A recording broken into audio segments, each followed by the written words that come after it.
Doctor Manglesh Srivastava ji, Gorakhpur ग्रामीण से विधायक श्री विपिन सिंह जी,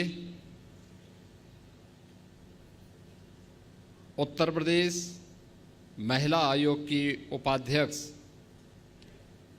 श्रीमती चारू चौधरी जी,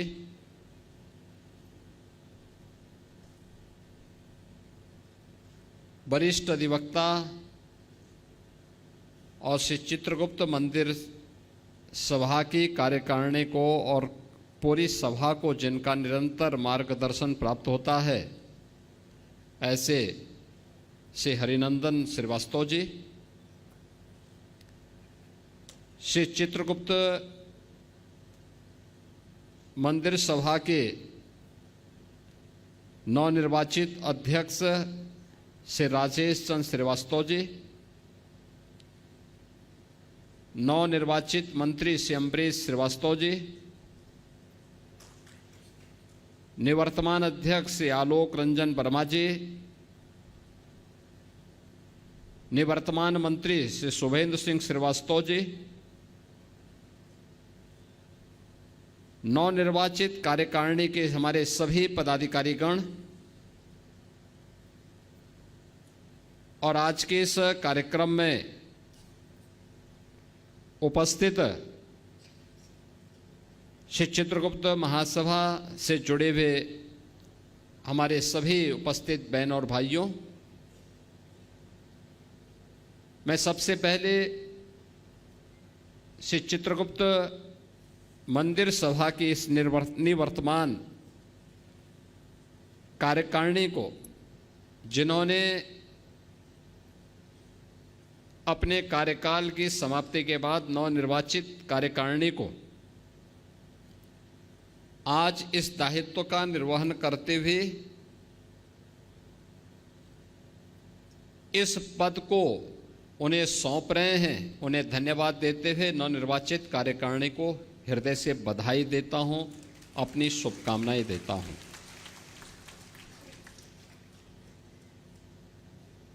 कहते हैं सृष्टि के रचयिता भगवान ब्रह्मा की विशिष्ट काया से कायस्थ जन्म लेता है और वह भगवान चित्रगुप्त के रूप में इस सृष्टि के सभी प्रकार के लेखा जोखा को रखने के व्यवस्था करता, उसके कर्म साधना को, यानी अच्छा कर्म करेंगे तो अच्छे फल प्राप्त होंगे, बुरे कर्म करेंगे तो बुरे फल प्राप्त होंगे। उस पूरी व्यवस्था के साथ जोड़ करके पूरे समाज को कैसे धार्मिक बनाना है, कैसे अध्यात्म के पथ पर अग्रसर करना है, यह कार्य यह सभा कर रही है और पिछले हजारों वर्षों से ये परंपरा चली आ रही है। यहीं पर नहीं, पूरे देश के अंदर कायस्थ समाज एक प्रबुद्ध समाज माना जाता है, पढ़ा लिखा समाज, और जीवन का कोई ऐसा पक्ष नहीं है, क्या धर्म का, क्या अर्थ का, क्या प्रशासन का, क्या व्यवसाय का, क्या चिकित्सा का, क्या शिक्षा का, जिसमें इस समाज से जुड़े हुए विभिन्न महापुरुषों ने अपना विशिष्ट योगदान न किया हो। याद करिए, गुलामी के कालखंड के दौरान जब ये देश भारत और भारतीयता की विस्मृति के दौर से गुजर रहा था, गुलामी की कालखंड से गुजर रहा था, तब शिकागो की धर्म सभा में इसी परंपरा में पैदा हुआ एक सन्यासी दुनिया के सभी धर्म गुरुओं के सामने इस बात का उद्घोष करता है कि मैं भारत की उस परंपरा से आया हूं जिसने सदैव मानवता के कल्याण का मार्ग प्रशस्त किया और जो दुनिया के सामने इस बात की उद्घोषणा भी करता है कि मुझे गर्व है कि मैं हिंदू हूं, तो स्वामी विवेकानंद। याद करिए, इसी परंपरा में तुम मुझे खून दो मैं तुम्हें आजादी दूंगा का उद्घोष करने वाले नेताजी सुभाष चंद्र बोस पैदा हुए। यानी कलम का ही नहीं, तलवार की भी पूजा की है, और दोनों के समन्वय से ही समाज और राष्ट्र की व्यवस्था चलती है। याद करिए, स्वतंत्र भारत में भारत का संविधान कैसे बनना चाहिए,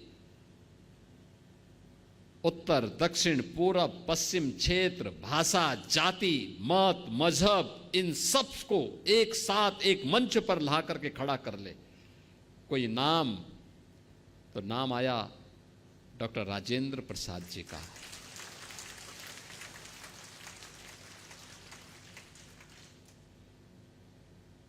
डॉक्टर राजेंद्र प्रसाद जी का।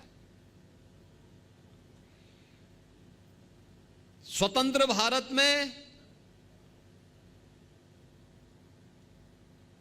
बार बार दुश्मनों के द्वारा किए जा रहे हमलों का जवाब देने के लिए कैसा प्रधानमंत्री चाहिए, तो लाल बहादुर शास्त्री ने 1965 में पाकिस्तान को नाकों चने चबवा करके स्वतंत्र भारत में पाकिस्तान को उसकी औकात दिखाने का काम भी किया था।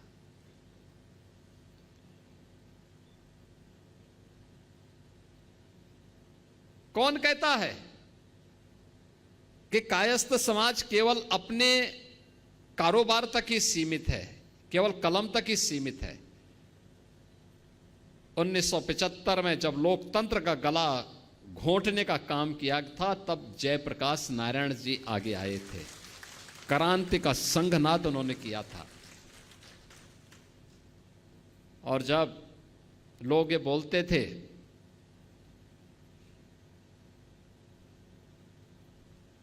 कि अयोध्या में राम मंदिर कभी नहीं बन पाएगा, तो महर्षि महेश योगी जी ने हॉलैंड में राम के नाम पर सिक्का चालू कर दिया था। यानी भारत से बहुत दूर हॉलैंड में उन्होंने भगवान राम के नाम पे ही करेंसी जारी कर दी। यानी एक ऐसी परंपरा, अगर आप हिंदी साहित्य में जाएंगे, उपन्यास की एक विशिष्ट शैली जो भारत की उस समय की ग्रामीण पृष्ठभूमि को प्रस्तुत करता है। मुंशी प्रेमचंद इसी गोरखपुर की धरती पर उन्होंने अपना उपन्यास यहां रचने का काम किया था। कौन से ऐसा क्षेत्र है, एक लंबी फेरस्त है। मैं जब अंदर इंटर कर रहा था तो मैं देख रहा था उन सभी महापुरुषों के चित्र लगे हुए थे, और मैं तो चित्रगुप्त महासभा से कहूंगा उन सभी महापुरुषों के चित्र चित्रगुप्त मंदिर में लगने चाहिए, लगाए जाने चाहिए। उनके इतिहास के बारे में वर्तमान पीढ़ी को बताया जाना चाहिए। याद रखना, अपने महापुरुषों के गौरव से ही वर्तमान पीढ़ी प्रेरणा लेती है और आगे बढ़ने का रास्ता अपना प्रशस्त करती है।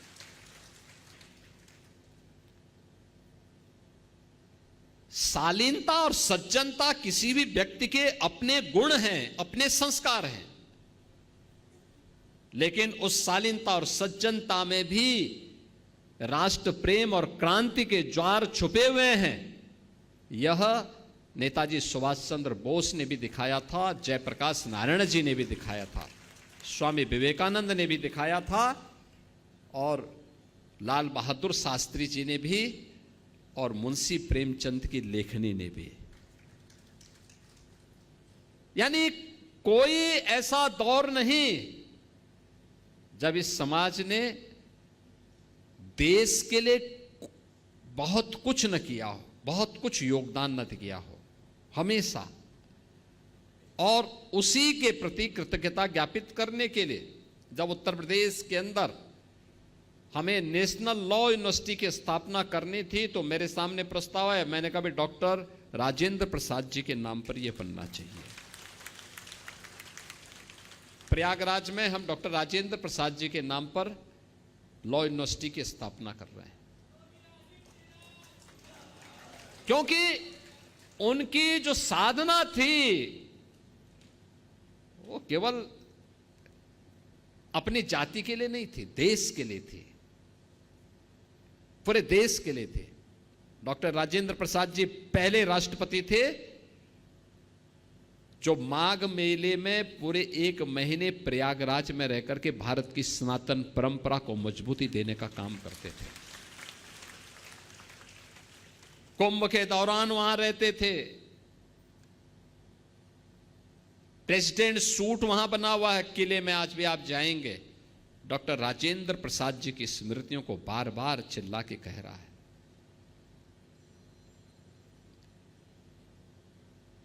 यानी इतनी विशिष्ट व्यवस्था। हम जब प्रयागराज में जाते हैं वहां पर सबसे पुरातन संस्थाओं में से कायस्थ पाठशाला, आप जाइए कितनी संस्थाओं का संचालन हो रहा है। गोरखपुर में आते हैं, महात्मा गांधी कॉलेज की परंपरा आपने देखा होगा। यहां पर Mahatma Gandhi inter college, Mahatma Gandhi degree college और उसके माध्यम से संचालित प्रेम बाबू और उनके परिवार के लोगों ने किस प्रकार से उस विशिष्ट पहचान को बनाए रख करके क्वालिटी एजुकेशन, जहां भी गए क्वालिटी एजुकेशन।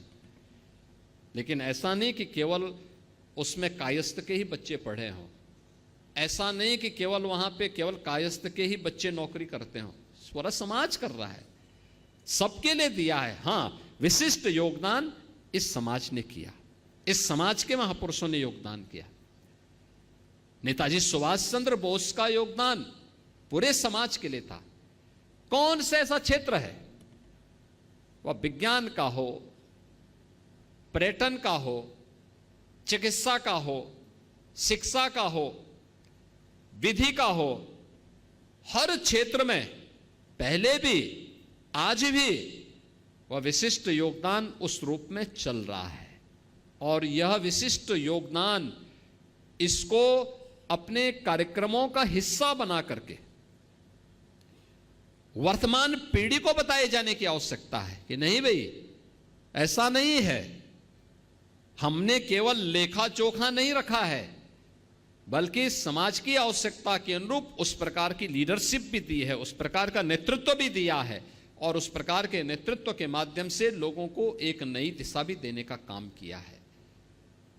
कला के क्षेत्र में अमिताभ बच्चन का कोई मुकाबला है क्या?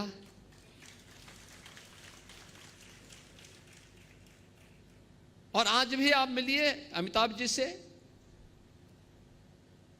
बहुत ही यानी कितनी सहजता के साथ। आज भी उनके मन में एक पीड़ा होती है, कहते हैं साहब मैं कहीं भी रहा हूं लेकिन मैं उत्तर प्रदेश और प्रयागराज को या उत्तर प्रदेश को कभी भूल नहीं पाता हूं। कहीं भी जाता हूं लोग मुझे यही कहते हैं, मेरे गाने के अनुसार ही मुझे बोलते हैं कि छोरा गंगा किनारे वाला, यही कहकर के लोग मुझे आज भी स्मरण करते हैं। आप देखो ना, आज भी उनके मन में, यानी जिन्होंने कला जगत में अपनी एक नई पहचान बनाया हो, लेकिन मन में अपनी धरती के प्रति वही आत्मीयता का भाव, वही सहजता, वही सरलता।